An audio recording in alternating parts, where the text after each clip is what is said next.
Hi, Tony Chan. This is our discussion for the documentaries that you posted on YouTube.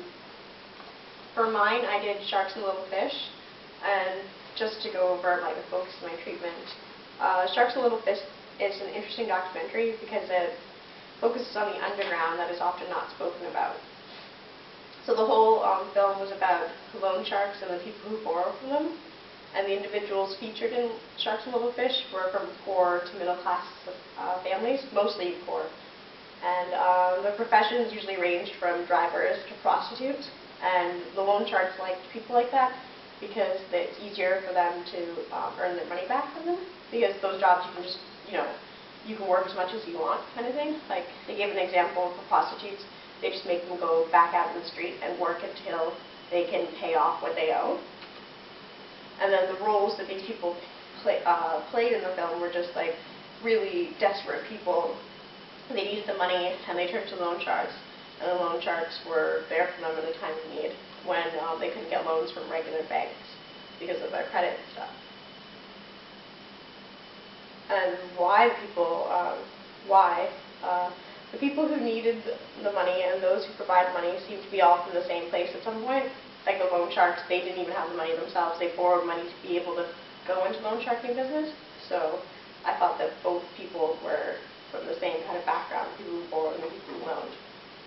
And then when loan sharking is an all year round thing, so there's no time when you can't get money from them because they're always available to you. And where loan sharking is always more prevalent in impoverished societies since it's harder for people to get bank loans. And that's pretty much it for that movie.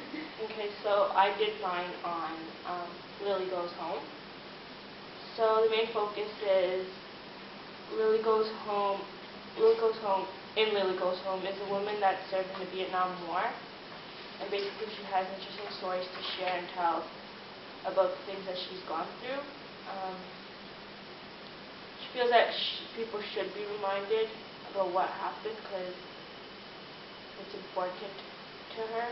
And so basically the people in the film was her, just her talking about her experiences that she had in the Vietnam War as a lady. She's trying to make a memorial for the women that helped in that war because she feels that it's very important for women to get witnessed.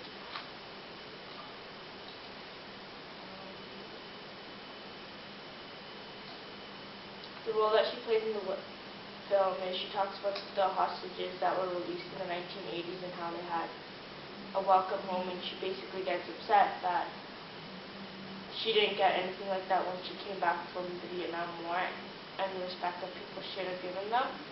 Basically they just hid the story.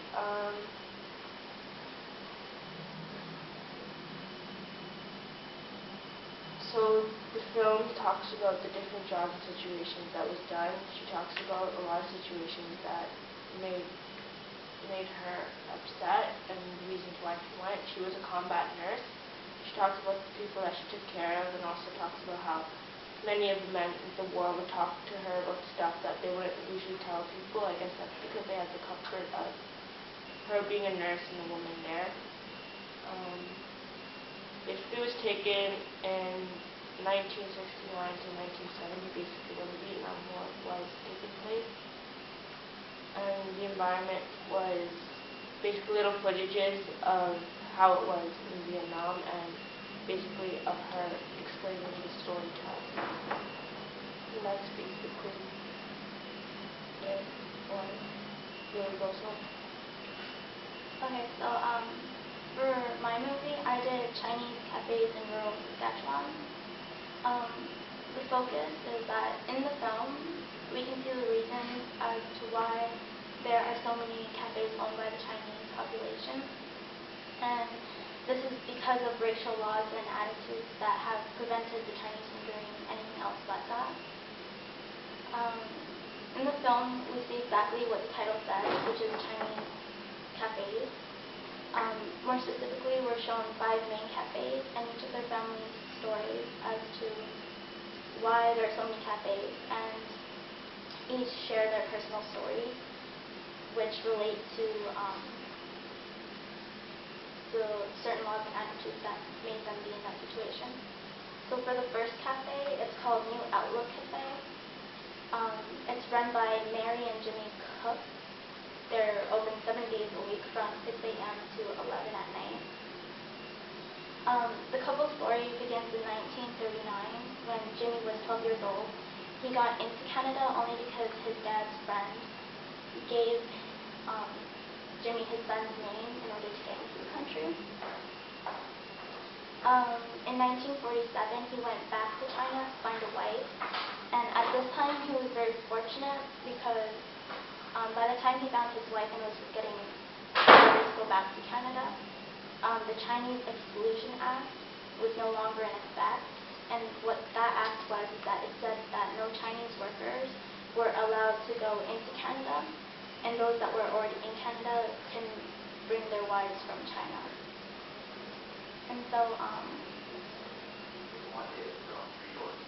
with that, we see like how difficult it was for some families because they would be separated and they wouldn't be able to be together like, in their home. Not only that, but Jimmy and Mary hired a white woman to work in their cafe to help them out with things, and that wouldn't have been possible because it wouldn't be possible from 1912 to 1918 because hiring a white woman in Chinese cafes was illegal at that time. And so another cafe was the Modern Cafe. It opened in 1959 by Ray Chow and his sister. His sister explained how she worked 16.5 hours a day for the whole week and how long hours are necessary to make money, but people still think that it's simply just part of the Chinese culture to be working that many hours a day. So this represents the stereotypical ideas of how people perceive the Chinese to be. However, it's not always the way it seems. So just skipping along, just from those brief summaries, we see the troubles and the accomplishments of the Chinese and what they had to experience throughout their lifetime. We saw that certain laws which prevented or held back families from being together and prospering in their businesses. And we also saw certain attitudes about the Chinese that prevented them from doing anything else but working. So all in all, this video, it was like well done in the way it showed the lives of these families and the hardships they encountered because of the laws and attitudes. But it really sucks for them because they were just being who they are and they had to go through so many difficult times because they were Chinese. So that was pretty much sums up my movie. Okay, and mine I did on $80. The focus is U.S. firms are number one in Hong Kong because of the deals they made and the business strategies that they had. So who are the people in the film? So Tony Chan, the presenter and reporter, many businessmen and women such as Paul Chek, the president of AmCham, which is the American Chamber of Commerce, and Ira Kai, the former president, Carn Weaver, the U.S. Consulate General, Nolan Gimple, the American President Lines, James Lee from American Express International, and many more. They basically spoke about their opinion about how and why American investment in Hong Kong has been increasing, as well as the growth of American population in Hong Kong.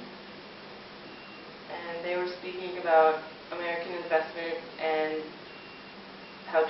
informing people about how much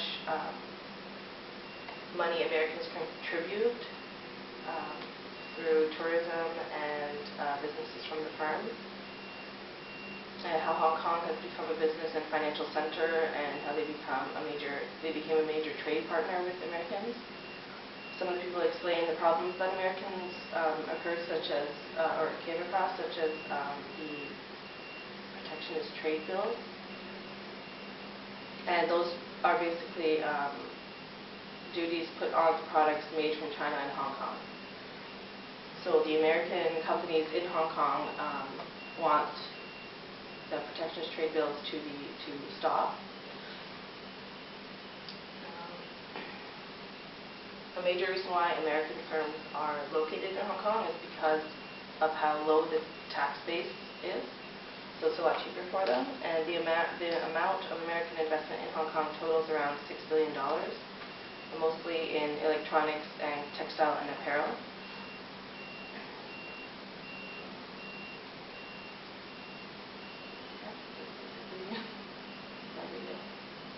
I have a question for you guys.